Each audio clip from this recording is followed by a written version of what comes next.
మనం గవర్నమెంట్లో ఉన్నాం.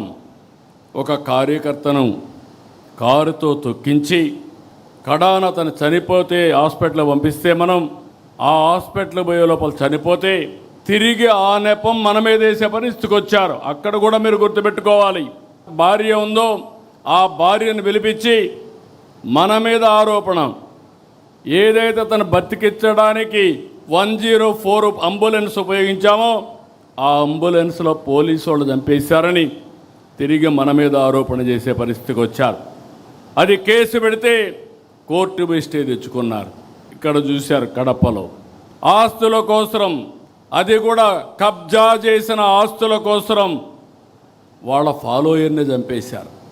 చంపేసి తిరిగి మన మీద వేస్తే పేపర్లో చూస్తే వేసేశారు.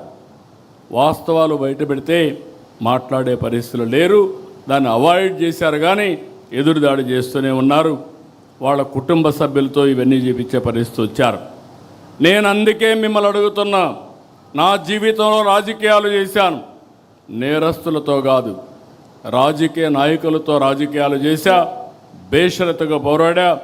ఈరోజు మనం చేసేది ఒక నేరస్తులతో రాజకీయం చేస్తున్నాం కాబట్టి మీ మనసులో ఎప్పుడు అది మనసులో పెట్టుకునే పనిచేయాలి. ఆ సందేహం ఎప్పుడు మీలో ఉండాలి.